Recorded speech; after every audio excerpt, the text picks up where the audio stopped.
Hello नमस्कार मंडळी, gossip गर्लच्या आजच्या नवीन पॉडकास्टमध्ये पुन्हा एकदा तुम्हा सर्वांचं खूप खूप आणि मनापासून स्वागत आहे. तर आजचं जे कॅरेक्टर आहे ना, ते इतकं घाण आहे की खरंच सांगते मंडळी, खरंच मी प्रत्येक वेळेला जेव्हा हिचं व्हिडिओ बघते किंवा हिच्यावरती रिॲक्शन द्यायचं असा विचार करते, त्या वेळेला मला असं वाटतं की ही जर बोंबडाची वळणा नसती ना आणि हिने माझ्याशी पंगा घेतला नसता ना, तर मी कधीच हिच्यावरती पॉडकास्ट केलं नसतं. कारण असली घाण असल्या लोकांवरती मी पॉडकास्टच करत नाही, अशा लोकांना बघतच नाही मी.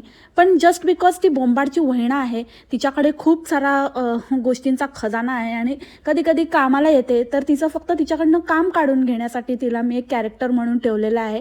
आणि दुसरी गोष्ट, जे हिने माझ्याबरोबर पंगा घेतलेला, जे काही हिने काहीतरी ताकद आणि मनगटात ताकद आणि कुठे कुठे ताकद दाखवली होती, तर इन्स्टाला आहेच लावलेलं, तर त्या गोष्टी घडल्या होत्या. तर त्याच्यामुळे हिच्या हात धुवून मागे लागले मी, नाहीतर हिला मी एवढा भाव पण दिला नसता. भाव काय, मी हिच्याकडे बघितलं पण नसतं. ही काय, मिशा काय, ह्यांनी कितीही डिनाय केलं ना तरी पण बोंबाडमुळे लोक ह्यांना बघतात, नाहीतर लोकांनी पण ह्यांना बघितलं नसतं. आजही हिला जे व्ह्यूज वगैरे जे काही येते ते बोंबाडमुळे, किंवा बोंबाडची आई तिथे राहते आणि हिची सासू म्हणजे ही काहीतरी बिंग फोडेल किंवा काहीतरी दिसेल, काहीतरी दाखवेल, काहीतरी कांड होईल, याच आशेने लोक बघतात. नाहीतर लोकांनी हिलाही भाव दिला नसता. इतकं थुकरट कॉन्टेंट असतं हिचं, आणि हेच हिने बरोबर हेरलेलं आहे. तर सगळ्यात आधी मला तुम्हाला हेच सांगायचं आहे की हिचा भगतपुरीला येण्याचा निर्णय कसा झाला किंवा हिने तो का घेतला. भले हिने काहीही कारणं दिली असू देत, ती तर कारणं आहेतच, त्याच्यावर तर मी बोलणारच आहे. हिचं ना म्हणजे खरंच लायकी नसलेल्यांनी बोलू नये. म्हणजे खरंच ना, आपल्याला जमत नाही, आपली लायकी नाही, तर ते गपचूप मान्य करावं ना, की मुंबईला असं मुंबईला तसं. तर त्या टॉपिकवर आपण बोलूच, पण रियालिटी मला तुम्हाला सांगायची आहे हिची भगतपुरीला शिफ्ट होण्यामागची.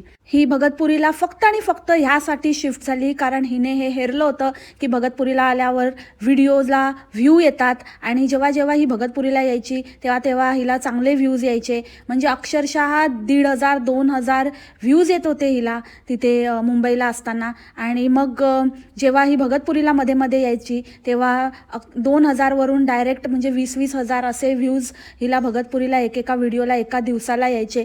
तर हे हिने कुठेतरी बघितलं आणि हिने हा विचार केला की जर मी भगतपुरीला शिफ्ट झाली तर काय मजा येईल, म्हणजे मला रोज सासूची टांग खेचता येईल, रोज तिचं असं म्हणजे तेव्हा तर असं मुद्दामून तिच्या दारात जाऊन उभी राहायची, नंतर तिथे कॅमेरा मारायची, तिला पिडायची. आताही बिहाइंड द कॅमेरा हे सगळे उद्योग करतच असेल, पण हळूहळू ती ऑन कॅमेराही करायला लागेल. आणि त्याच आशेवर बघत आहेत, अंडे तेच बघतायत की कधी असं काहीतरी होत आहे आणि काय मजा येणार आहे आणि आज काय असेल, आज काय दिसेल. सो हिने हा विचार केला की जाऊ दे, आपण इतकं मुंबईला इतकी आपण घासतो आणि जे आपल्याच्याने होत पण नाही. आपण मोठे मोठे डेंगे हाकले, आपण खूप मोठे भाषण केलं, काय तर अक्षरशः म्हणजे या बाईने बसून बजेट आणि किती असलं पाहिजे आणि किती पैसा असला पाहिजे आणि मग तुम्ही कसं राहू शकता आणि काहीच नाही होत आणि एवढ्यामध्ये काय नाही होत, तेवढ्यामध्ये काय नाही होत, आमचं एवढं आमचं तेवढं, असं 25-30 हजाराचं हिने काहीतरी बजेट दाखवलं, खूप मोठ्या गप्पा मारल्या आणि झालं टाय फिस. मेहनत करायची अंगात तयारीने, आणि आता मला नाही होऊ शकतो आणि खरंच मंडळी मी नाही जॉब करू शकतो. मग कशाला एवढे मोठे मोठे, आणि तू आत्ताच अशी नाही आहेस, तू पहिल्यापासूनच अशीच आहेस. कोणी बघितलंय कसल्या बाता मारते, मी चाव्या फिरवायची आणि मी हे करायची आणि माझ्याकडे गाड्या होत्या आणि गाड्यांच्या चाव्या होत्या, त्या पहिल्या नवऱ्याच्या असतील, त्याच्या जीवावर उड्या मारून आता काहीतरी स्टोऱ्या सांगते. तुझं तर कधीच काही नव्हतं, कधीच काही नाही आहे आणि कधीच काही नसणार आहे, कारण एक नंबरची भामटी आहेस तू. सो हिने म्हटलं की इतकी मेहनत वगैरे काय करायची, त्यापेक्षा आपण मस्त भगतपुरीला जाऊया, व्ह्यूज के व्ह्यूज होंगे, आणि मस्तपैकी त्याच्यावरती माझं म्हणजे जॉबच्या एवढंच काहीतरी कमवेन पण मी, आणि इनफॅक्ट त्याच्यापेक्षा जास्तच कमवेन जर असेच व्ह्यूज येत राहिले तर. आणि मशाल जाईल थोडे दिवस.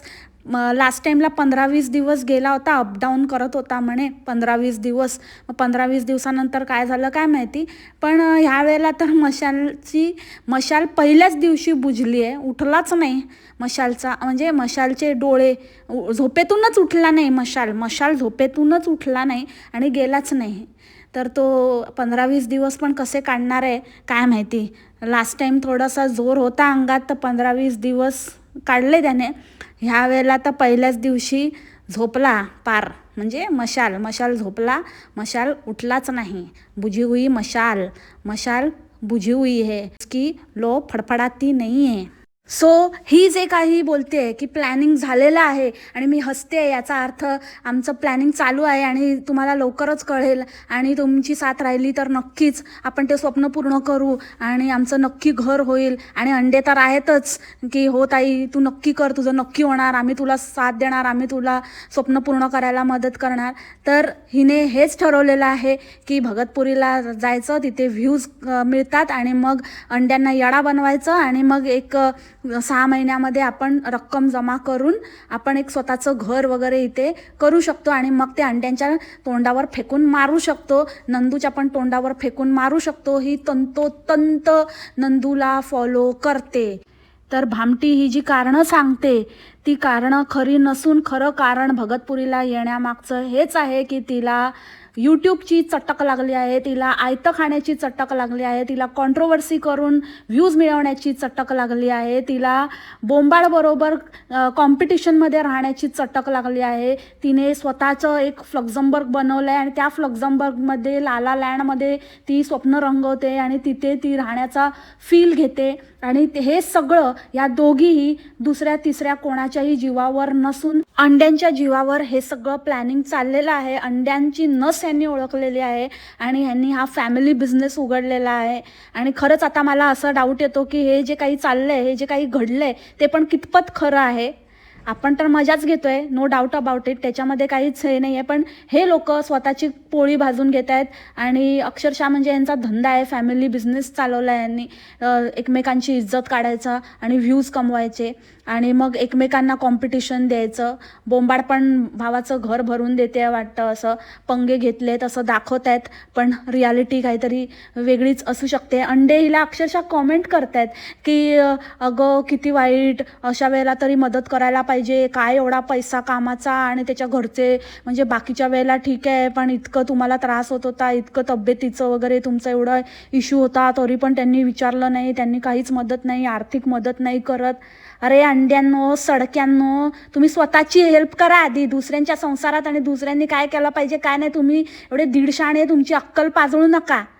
काय तर म्हणे हेल्प नाही, त्याने लग्न केलं, त्याने भाभी पटवली, त्याने भाभी घेऊन पळाला, तिथे लिव्ह इनमध्ये राहिला, हे सगळं काय घरच्यांच्या जीवावर केलं, घरच्यांना विचारून केलं, स्वतःची लायकी नव्हती तर करायचं नव्हतं ना, लग्न केलं ते केलं, वरून पप्पांना प्रूव्ह करायला ते काढलं पण मारविश. आणि म्हणे पप्पा मी तुम्हाला प्रूव्ह केलं, पप्पा मी जिंकले, पप्पा मी जिंकले.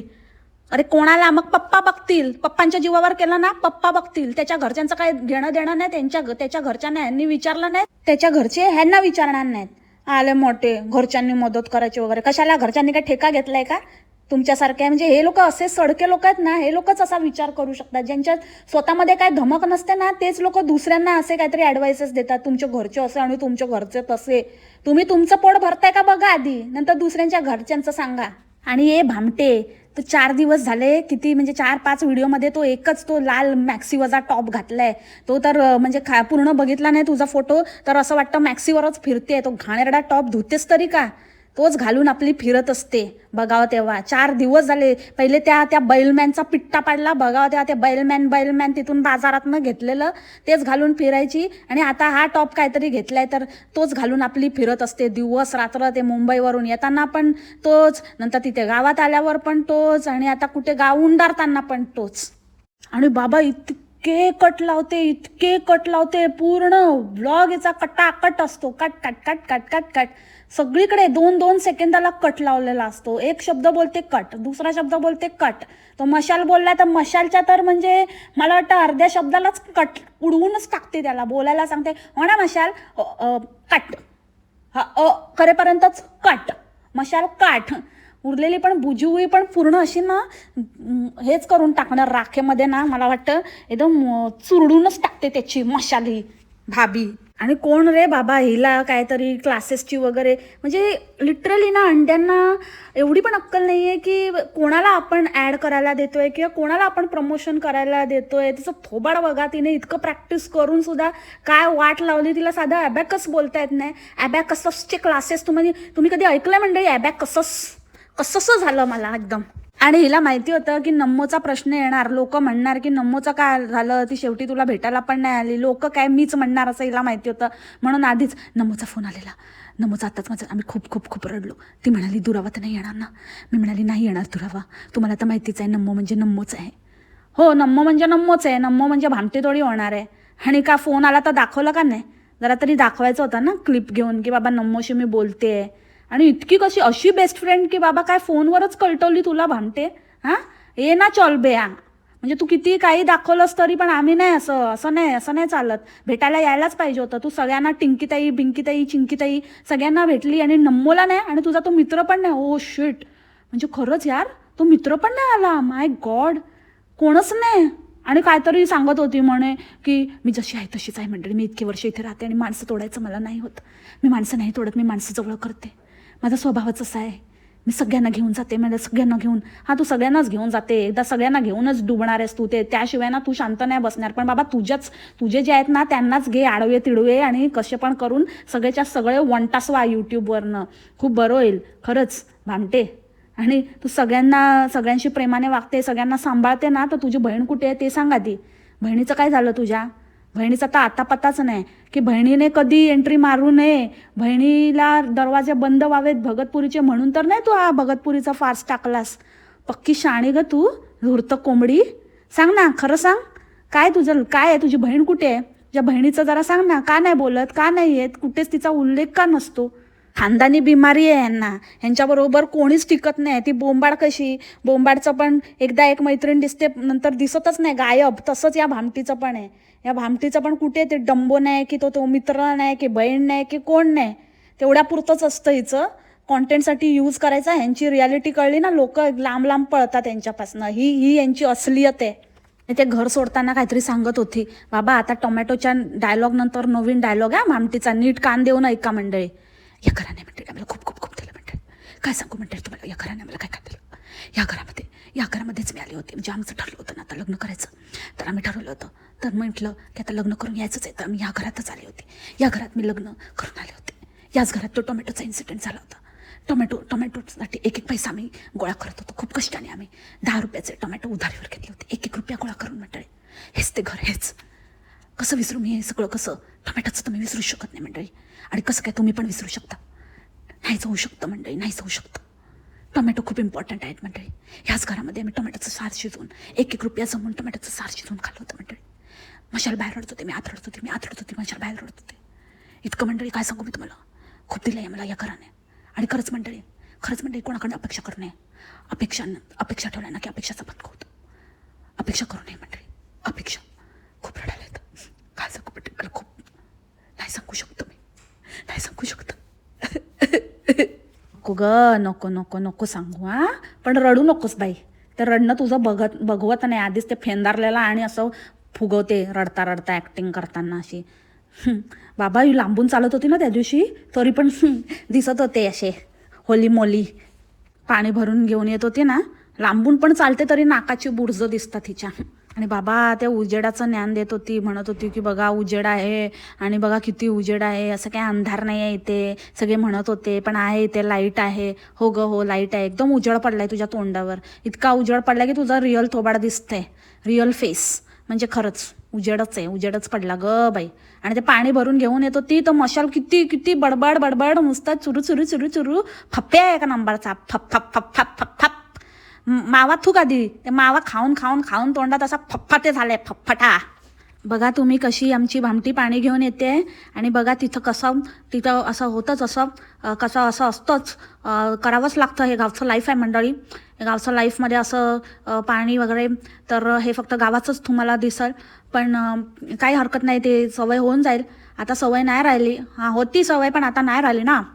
तर आता ठीक आहे, मग काय आता करणार, होईल हळूहळू. अरे एवढी बडबड करण्यापेक्षा ना 2 हंडे पटकन आणले असते. मर्दासारखा मर्द फाप्या कुठचा फपफपत असतो तिथे, नुसता तोंड बंद करते तरी आपला नुसता याचं चटर चालू आपलं. एखाद्या माणसाने उचलले असते आणि बोलले असते राहू दे तू दुसरं बघ, मी आणतो 2 कळशा भरून, किती वेळ लागतोय, 5 मिनिटात घेऊन आला असता. पण नाही, एक नंबरचा. म्हणजे ना एकदम, म्हणजे ते टिपिकल असतात ना जे असं ज्या पोरांना असं काय नाही, असं भाभी बिबी पटवायची आणि मग भाभीलाच कामाला लावून भाभीच्या जीवावर खायचं, भाभी खायला पण करून घालणार, जेवायला पण देणार आणि जेवायला पण देणार असं. तर तसं ह्याचं मला माइंडसेट आहे आणि तसंच हेरून ह्याने भाभी पटवलेली आहे आणि नुसतं सगळं काम तिच्याकडनं करून घेतो. याची नुसती मजा चालली आहे. आणि भाभीला तर काय वाटतं, कोणतला मोठा आशिकच पटवलाय. मुंगूस बघत बघत चाललेला म्हणे. मुंगूस असा तिथून मुंगूस गेला आणि तो मुंगूस असं माझ्याकडे तोंड वर करून बघत बघत चालला होता. मुंगूस विचार करत असेल, हे कोण आलाय, हा मुंगूस. आणि तो मछल्या बोलतोय इथे बिबट्या नाही येत, तरी म्हणते नाही येतो, मला माहिती आहे मंडळी इथे बिबट्या येतो, पण मला आता मी कसं तुम्हाला टाईम नाही सांगू शकतं कधी येतो, टाईमचं काय मला वेळ आणि टाईम आणि दिवस नाही सांगू शकतं, पण बिबट्या येतो इथे, बिबट्या येतो, जेव्हा येणार तेव्हा मी तुम्हाला नक्की दाखवणार. अरे टाईम काय म्हणजे काय अपॉइंटमेंट घेऊन येतो का बिबट्या, टाईम नाही सांगू शकतं. अगं काय बोलते तू, काय बोलते बावळटबाई. आणि एवढं तू कॉन्फिडंट आहेस तर मग कशाला तिथे झोळी लटकवलीस का झाडाला? हां, तुला काय वाटतं की बिबट्याला चॅलेंज करते तू? नाही माझ्या मुलाला घेऊन जाऊ शकतं, हां जाऊन शकतो ना, मग कळणार तुला शकतं. काय बडबड करते आणि काय, हिला फक्त ते म्हणजे हिला काय ते माहितीच नाही आहे बिबट्याचं येणं आणि किती स्केरी आहे आणि किती त्याचं म्हणजे किती लोकांना नुकसान केलं आहे आणि काय झालं आहे ते, हे काय याचा अंदाजच नाही आहे. हिला फक्त कॉन्टेंटची पडली आहे, म्हणे की तो आला ना तर मी तुम्हाला दाखवेन, कधी साप बीप आला ना तरी पण मी तुम्हाला दाखवेन, तुम्हाला नक्की दाखवेन मंडळी. म्हणजे व्ह्यूजसाठी फक्त काही वाटेल ते बोलायचं. म्हणजे ते येण्याचं, साप आला पाहिजे, बिबट्या आला पाहिजे, सगळं आलं पाहिजे, म्हणजे हिचे व्ह्यूज असे लाखोमध्ये जातील, कमाई होगी, बहुत पैसा होगा अपने पास. मग काय दुसरं काय झालं ना तरी चालेल. असली यांची वृत्ती आहे, असली यांची थिंकिंग आहे. आता येते मुंबईच्या टॉपिकवर. प्रश्न तुमचे उत्तर माझे. माझं टायटल चोरलंस ना? हां, मी एकदा कम्युनिटी टाकलेली की तुम्ही क्वेश्चन विचारा आणि आपण एक पॉडकास्ट बनवूया ज्याच्यामध्ये मी तुमच्या क्वेश्चनचे आन्सर देईन. तेव्हा मी ते टायटल दिलेलं, चोरटी भामटी बुरटी. तर सगळ्यात पहिले काय तर मसल्या अपडाऊन करणार आहे. तर मसल्या एकच काहीतरी करू शकतो, अप किंवा डाऊन, एकच काहीतरी त्याच्याने होऊ शकतं. जर तो ते अपडाऊन करून आला तर दुसरं अपडाऊन नाही होऊ शकत. म्हणजे फॅमिली टाईम म्हणते मी. आता तुम्ही म्हणाल की काय, पण बघ आता हीच म्हणाली की तो सकाळी 6 वाजता 7 वाजता घर सोडणार आणि मग रात्री 9:30ला येणार. आता ते काय रोजच्या रोज असं तर नाही होणार ना, एकदम टाईम टू टाईम. आणि 9:30ला आला तरी पण मग ते किती थकलेला वगैरे असणार. मग कधी फॅमिली टाईम स्पेंड करणार मंडळी, म्हणते मी फॅमिली टाईम. मग अपडाऊन कसं, अप डाऊन नाही होणार ना मंडळी. आजचंच बघा ना, पहिला दिवस होता म्हणजे सोमवारी, पण गेलाच नाही. अशी कसं यांचं ऑफिस, असं कसं. ती भामटी पण पहिले जायची तर तेव्हा पहिल्याच आठवड्यात सुट्ट्या घेऊन मोकळी आणि वरून बॉसलाच माज दाखवायची की मी तर सरळ सांगून टाकलं की मी नाही येऊ शकतो, तर मी नाही येऊ शकतो. आणि गणपतीच्या वेळेला पण तसंच ते मला म्हणाले की नाही सुट्टी नाही घ्यायची, पण मी म्हटलं की नाही मी नाही येऊ शकतो, मी सरळ सांगून टाकलं. मग तुला पण त्यांनी सरळ सांगून टाकलं ना, तर तसंच मसल्याच्या बाबतीत पण होणार आहे. म्हणजे कसे हे असं काय मस्करी आहे का की आज नाही मी उद्या येतो, मग उद्या नाही मी परवा येतो, मी झोपलो आणि असं मी आता अपडाऊन करणार. हा अपडाऊन करणार. जो माणूस पहिल्याच दिवशी जबाबदारीने नाही जाऊ शकत तो काय करणार ना. ते म्हणतो ना आपण, first impression is the last impression. ह्याचं काय आहे, हा कसला फप पांथूक.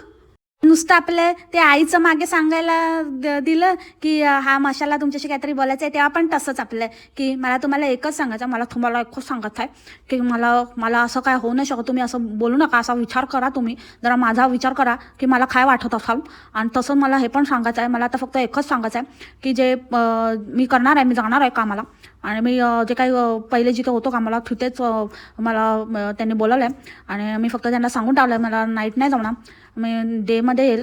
कारण मला घरी म्हणजे मी इथे भामटीला नाही ठेवू शकत एकटे, नाहीतर दिवसभर तर ती उंडारणारच आहे, पण रात्री असं मग नाही उंडारू देऊ शकत तिला, जास्त रिस्क आहे. भाभी आहे ना, ती भाभीवर इकडे लोकांचं कसं लक्ष असतं ना, तर त्याच्यामुळे मग जसं माझं लक्ष होतं तर त्यासाठी मग कुठे बाहेर भांडी घासायला बसली आणि आवडली तर शेजाऱ्याला, मला जशी आवडायची नाही भांडी घासायची, तर त्याच्यामुळे म्हणजे कसं असतं ना, म्हणजे मला एकच सांगायचं आहे एकच सांगायचं आहे दरवेळेला. काय पण कुठे पण काय बोलता नाही आलं तर आपला एकच सांगायचं आहे चुबस. आणि हिची व्हिटॅमिन डीचा तर काय तरी बाबा काय माहिती कुठला रोगच झाला इलाज असा काय व्हिटॅमिन डीचा. आणि ऑपरेशन काहीतरी करायचं होतं. मला तर वाटतं की ते पिरियड्सचं हार्मोनल वगैरे ते इश्यूज असणार आणि मग त्यासाठी सांगितलं असेल, सांगतात ना डॉक्टर. पण ते इतकं मेजर ऑपरेशन असतं मंडळी की ते असं मला नाही करायचं. म्हणजे हे जसं ऑफिसला असं मी आता रात्री नाही येणार आहे, मी दिवसाचं मी डे शिफ्ट घेतल्या, मी त्यांना सांगून टाकलं.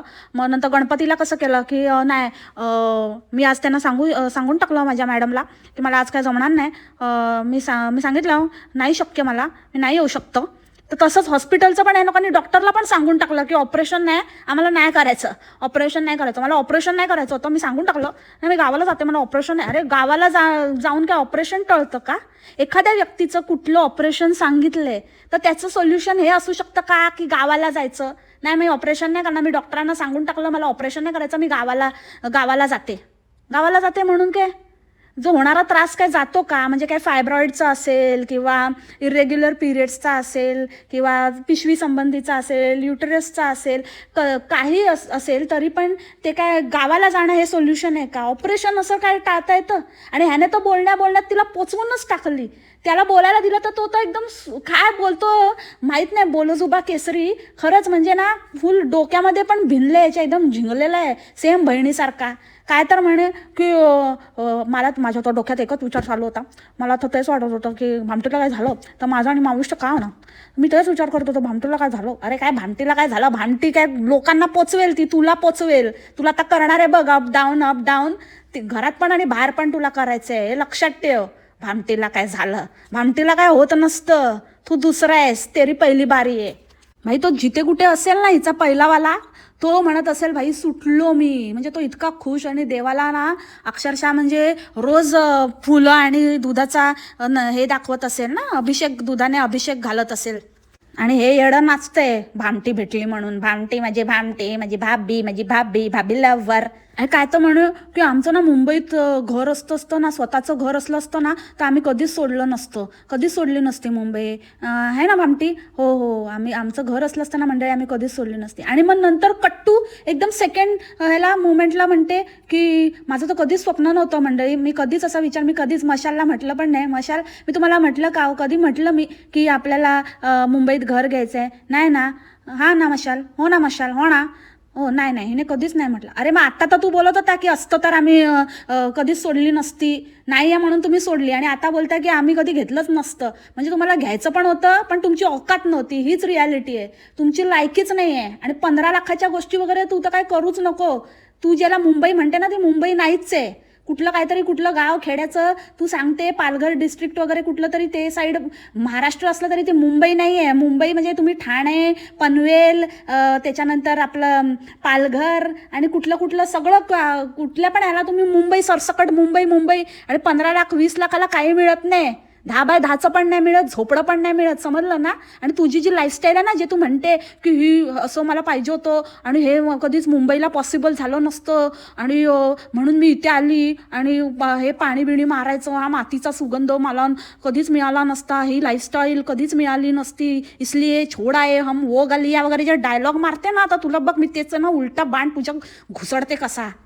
पहिली गोष्ट तुमची लायकीच नाही आहे. आणि मुंबई आहे ना फक्त लायकी असलेल्यांनाच उभं करते, तुमच्यासारख्यांना नाही करत. दुसरी गोष्ट, तुझी जी लाईफ आहे ना, जे म्हणतेस की हे मला मिळालंच नसतं, हे मी करू शकली नसती, तर सगळं करता येतं, सगळं करू शकली असती. कारण तुझी जी लाईफस्टाईल आहे ना त्याला मुंबईमध्ये कामाठी लोकांची, म्हणजे जे असे वेठबिगारी कामगार असतात ना त्यांची लाईफस्टाईल म्हणतात, जे याच्या खाली राहतात ना ब्रिजच्या खाली वगैरे, तिथे तू झोपडं बांधून राहू शकली असती. मुंबईची मुंबई पण मिळाली असती, तुझं स्वप्न पण पूर्ण झालं असतं, झोळा पण बांधता आला असता, चूल पण टाकता आली असती आणि पाणी पण मारता आलं असतं आणि मसल्याला पण अपडाऊन करायला लागलं नसतं. तिथल्या तिथेच अपडाऊन झालं असतं त्याचं, दिवस रात्र अपडाऊन केलं असतं त्याने. तिथेच खातात, तिथेच खातात, तिथेच झोपतात, तिथेच सगळं करतात. सगळी स्वप्नपूर्ती तुझी एकाच ठिकाणी झाली असती. कसं आहे ना, गाव चांगलं आहे, नो डाऊट अबाउट इट. गावी राहणं आवडतं, आपलं जिथे आपलं घर असतं, आपलं गाव असतं, आपली माणसं असतात, सगळ्यांना आवडतं, त्याचा मी रिस्पेक्ट करते. मी हे पण नाही म्हणत आहे की भगतपुरीला नावं ठेवत नाही आहे. मी हे पण म्हणते की भगतपुरी असेल चांगलं, आहे चांगलं, फॉक्स सिटी म्हणतात, छान आहे, सुंदर आहे. पण म्हणून त्याचं मुंबईशी कंपॅरिझन होऊ नाही शकत. मुंबई आहे आणि म्हणून तुम्हाला कोणी हक्क दिलेला नाही आहे की जर ती जागा चांगली आहे किंवा तुमचं गाव चांगलं आहे म्हणून तुम्ही मुंबईला वाटेल ते आणि काही बोलाल आणि काही कंपॅरिझन कराल. तुमची लायकी नाही आहे, तुम्ही नाही राहू शकलात, तुमच्यामध्ये मेहनत करण्याची तयारी नाही आहे, तुमच्यामध्ये कष्ट करण्याची तयारी नाही आहे, आयत खाऊपणा आहे. तिथे बघितलं ना तुझं मामी आहे ते सगळ्यांकडनं फुकट लाटायचं तेच धंदे लावलेस तू. तिथे जाऊन तिथे मामीला पकडली, ती पहिलं आणि शेवटचं. याच्या पुढे मामी ना तुला बघ कशी कळटवते ती. पुन्हा दिसते का बघू तुझी मामी तुला सामान भरून द्यायला. त्या दिवशी योगायोगाने भेटली, लुटून घेतली हिने. हे असली ही बाई, असं करून करून पैसे जमवणार आहे ही, आणि इथे माझा सोन्याचा संसार करते आणि पाणी मारते आणि हंडा कळशी भरते. अरे धारावीला पण घरात पाणी येतं, तुझ्यासारखं नाही कुठे रेल्वेच्या रुळावर पाणी भरायला लागतं. आणि हेच लाईफ तुला पाहिजे ना तर राहा. मुंबईला पण रेल्वेच्या रुळाच्या बाजूला ना अशी लोक राहतात, तिथे तुला राहता आलं असतं, जगली असतीस आणि एकदम मोकळं ढाकळं हागायला पण मोकळ्यावर मिळालं असतं. आणि जसा तुला मसल्या बघायचा ना तर नुसता मसल्याच नाही, येता जाता ट्रेनमधनं ना बऱ्याच लोकांनी बघितलं असतं. मस्त तुझी ती पण इच्छा पूर्ण झाली असती. अजून बोलू? ऐकायचंय नाही ना? मग फालतूगिरी बंद कर. आणि ह्याच्या पुढे ना तुझ्या थोबाडातनं मुंबईचं नाव घेतलंस ना, याद राख, आज काढली आहे तेवढी कमी आहे. तर जी जीभ दाखवत होती ना वेंगाडून अशी काहीतरी, त्या मसल्याला जास्त लाडात आलेली, मोकळ्या ढाकळ्यावरती कम्फर्ट देऊन आपली खुश करून जास्तच लाडात येऊन दाखवत होती. तर ती जीभ आहे ना ती हसडून हातात देईन. आणि कोणाला सांगत होती आम्ही एवढे पैसेवाले नाही आहे मंडळी, आम्ही एवढे पैसेवाले नाही आहे मंडळी. पैसेवाले काय, कोण म्हटलं पैसेवाले आहे? कोणाला वाटत पण नाही. आणि मध्यमवर्गीय तर बिलकुलच नाही आहे. मध्यम काय, तू तर म्हणजे चतुर्थ श्रेणी पण नाही आहे भाई. तू तर म्हणजे काय, तुझी लेवलच नाही आहे. जिथे आहेस ना तीच आहे तुझी लायकी. त्यामुळे लायकीतच राहा. नुसतं आपल्या तोंड दिले आपलं प्रत्येक वेळेला नुसतं डोळे झाकून त्या बोंबड्याचं अंधानुकरण करायचं. नुसतं जे बोंबाड करेल ते आपल्या लेवलवर आपण इथे सुरू करायचं. आज पापड चटणी पण घेऊन आली ही बाई. तिने पापड चटणी केलं तर हिचं पण बाईंच्या हातची. आणि आजकाल बाईला जरा जास्तच एकदम चढवते, कारण आता बाईकडनं पण फुकट लाटायचं आहे ना, खाणं पिणं हेच करायला आली आहे ही इथे सगळ्या नातेवाईकांना झाडून लुबाडायला आली आहे. इथून तुमच्याकडनं म्हणजे अंड्यांकडनं पैसे कमवणार येडा बनवून, आणि राशन पाणी वगैरे नातेवाईकांकडनं, म्हणजे दोन्ही बाजूने हिची चांदी, आणि ही भरणार आणि ही आपलं घर भरणार. पापी कुठची. आता बाईला आई काय आणि काय काय आईचा दर्जा देऊन तर मोकळीच झाली आहे. बरंच आहे, म्हणजे ती बाई डिझर्वच करते, पण ही मनापासनं देत नाही ना. मनापासनं नाही आहे हे सगळं. हे फक्त स्वतःच्या फायद्यासाठी आहे आणि बोंबाडशी कंपॅरिझन करण्यासाठी आहे. तर आता बाईच्या हातची चटणी आणि सासूबाई म्हणजे मशालच्या सासूबाई म्हणजेच बाई, मग फोटो काढून टाकतो. आता कशाला त्या आईला काय तिथे फोटोतून काय ते सारखी बोलायला ठेवलंय का बघायला ठेवलंय? नुसतं गप तोंड बंद, आवाज नाही करायचा. बघ काय फालतूगिरी चालली आहे ती आमची, म्हणून त्या आईला आता दाखवत आहे का फोटोतनं? फालतू कुठचे. ती आई पण बिचारी कुठे म्हणजे जीव पोरगे मुलं ती अशी मुलं पण गेली पूर्ण. आणि नवऱ्याचं तर रोज बघतच असेल कार्यक्रम. अगं ती बाई जगते तर जगू दे ना, त्या बाईचं काहीतरी भलं झालंय, तिचं जाऊ दे ना, आता सोड ना. नुसतं कशाला तिला फरफटत आणते आणि कशाला तिच्याबद्दल बोलून कशाला तिच्या आयुष्याची वाट लावते? तुझं कर ना, स्वतःच्या ह्याच्यात राहा ना. स्वतःच्या ह्याच्यावर आलीस ना हिमतीवर, स्वतः कर आणि खा. आज पापड पाहिजे, उद्या हे पाहिजे, परवा ते पाहिजे, आणि काही भिक्कारपणाचं काहीतरी दाखवत असते त्या लाईफस्टाईलच्या नावाखाली. बघा मंडळी मी कसं पाणी मारते, बघा मंडळी मी कशी इथे दोरी अशी छान अशी दोरी बांधली आहे मंडळी, अशी लांब लचक, असं भरपूर कपडे एकाच दोरीला. म्हणजे अक्षरशः ना मंडळी डोळे बंद केले ना तर मला तो रेल्वे ट्रॅक आणि त्याच्या बाजूचं ते ब्रिज आणि त्या ब्रिजच्या खाली राहणारी लोक आणि त्या रेल्वे ट्रॅकच्या बाहेर ते बसतात ते आणि ते कपड्याच्या दोऱ्या, तेच सगळं चित्र उभं राहतं. म्हणजे ते तरी मुंबईत राहतात बाबा, ते तर मुंबईत राहतात, ते पण बरेच चांगलं लाईफ असेल त्यांचं, त्यांच्या घरात पाणी पण येत असेल. पण हिचं काय, ही तिथे एवढं घर बीर काय ते घेऊन असं आयुष्य जगते काय, दोऱ्या काय आणि हे ते. असलं आयुष्य आम्हाला नको आहे. असल्या आयुष्याची कोण स्वप्न बघतं? तूच बघत असशील, तूच बघ आणि तुलाच ते लखलाभ आयुष्यभर अशीच राह तू. काही ते लाईफस्टाईलच्या नावाखाली भिक्कारपणाची लक्षणं दाखवत असते बघावं तेव्हा. आणि बोलणं तर बघा काय ते घेऊन काय ते मातीची भांडी, त्याच्यात पण बार्गेन केलं. आणि नुसतं पुरुष बघितले कोण तर आणि चकाळते. म्हणजे ते भाबीपणा आहे ना तो अंगातला काय जातच नाही. एक पटवला तर हिला वाटतं आपण कोणालाही पटवू शकतो. कशी त्याच्यावर कॅमेरा मारतात. आणि तो कोणतो होता तो भांडीवाला, म्हणजे ते मातीचं हे विकणारा, आणि यूट्यूब म्हणे, यूट्यूब बोलता पण येतं नाही. आणि काय तर म्हणे मला पाहिजे तर मला आवडलं तर मी घेणारच, मी आता पैसे गेले तरी चालेल, मी घेणारच. आणि त्याच्या आधीच कसं मसल्याला विचारत होती, घेऊ ना, हे घेऊ ते घेऊ, हे छान आहे, आम्ही यांच्याकडनं कमी करून घेतलं. अरे आता तर म्हणत होती पैसे गेले तरी चाललेलं, आणि असं काय म्हणजे ती बोंबाड बोलते ना की मला मला असं मी काय मग पैशाचा विचार नाही करत, मला जे पाहिजे ते मी घेतेच. तर तिचं बघून ही त्या काहीतरी ते मातीच्या भांड्यांसाठी आपला मोठेपणा दाखवते. म्हणजे किती माणसाने किती किती खाली पडावं ना. अक्षरशः भाभी खरंच तू आहे ना त्या बोंबाडचे चरण धुवून प्यायली पाहिजेस. एकतर तू कधीच तिच्या लेवलला नाही पोचू शकणार, भले ती कशी काही असू दे. तुझ्यामध्ये एवढीच जर धमक होती ना तर तू काहीतरी करून दाखवायला पाहिजे होतंस. असं काहीतरी की ज्याच्याने ते कंपॅरिझन झालं असतं ना. तुझ्या गावचं ते काहीतरी फालतू लाईफस्टाईलचं मुंबईच्या लाईफस्टाईलशी कंपॅरिझन होऊ शकत ना, तुझ्या नंदूच्या लाईफस्टाईलशी कंपॅरिझन होऊ शकत. तर प्लीज ही बकवास बंद कर, ही दिवा स्वप्न पाहणं बंद कर आणि होशमध्ये ये. कुठला पाला फुकतेस तो जरा कमी कर, त्याची इंटेन्सिटी कमी कर आणि जरा रियालिटीमध्ये व्हिडिओज बनव. उगाचच काहीतरी म्हणजे ते भिकार भक्त तर कुठल्या लेवलचे असतील की हिचं लाईफस्टाईल बघतायत, हिचं हे करतायत आणि हिला बढावा देत आहेत. आणि सगळ्यात मोठा फरक तर हाच आहे की तिच्याकडे मण्यार आहे आणि तुझ्याकडे बुजूही मशाल आहे. तो मणी नसलेला मण्यार असला ना तरी पण काहीतरी आहे. तो जोपर्यंत आहे तोपर्यंत आहे, करतायत ते मजा. पण तू बघ काय करायला लावते. म्हणजे मी पहिली यूट्यूबवर बघितली असेल, लोक यूट्यूबवर अपग्रेड होतात, ही डाऊनग्रेड होते, ही खाली खाली खाली खालीच पडत चालली आहे आणि लोकांना पण भिकेचे डोळे लावते. शी शी शी शी अंड्यांनो, जाणार तुम्ही, खतम आहे आता, गेम ओव्हर. आणि ही काय आता कसलं काय घेते काय माहिती, काय बाईक बीक घेते वाटतं, काहीतरी घेण्याचा कार्यक्रम चाललाय, कळेलच आपल्याला. कारण तो मुलगा बोलत होता आणि आज काहीतरी महत्त्वाच्या कामासाठी गेलेली, ते बंद होतं. तर माझा अंदाज आहे की बाईक वगैरेचं काहीतरी करतायत, बघू आता. पण seriously on a lighter note, ह्या बोंबाडच्या कंपॅरिझनच्या चक्करमध्ये, बोंबाडला बरोबरी करायच्या चक्करमध्ये हिला उद्या हिची चादर एकदमच फाटून चादरीसाठी कोणाकडून उधार घ्यायला लागू नये इतकंच. की भामटी तर हुशार आहे बाबा, काय बोलायचं नाही तिला. हां, so that's it for today's podcast मंडळी. आय होप तुम्हाला आजचं पॉडकास्ट आवडलं असेल. भेटू आपण लवकरच उद्याच्या पॉडकास्टमध्ये नवीन कॅरेक्टरसोबत. तोपर्यंत खा प्या मस्त राहा आणि स्वस्त राहा. Take care, bye bye, मासलामा.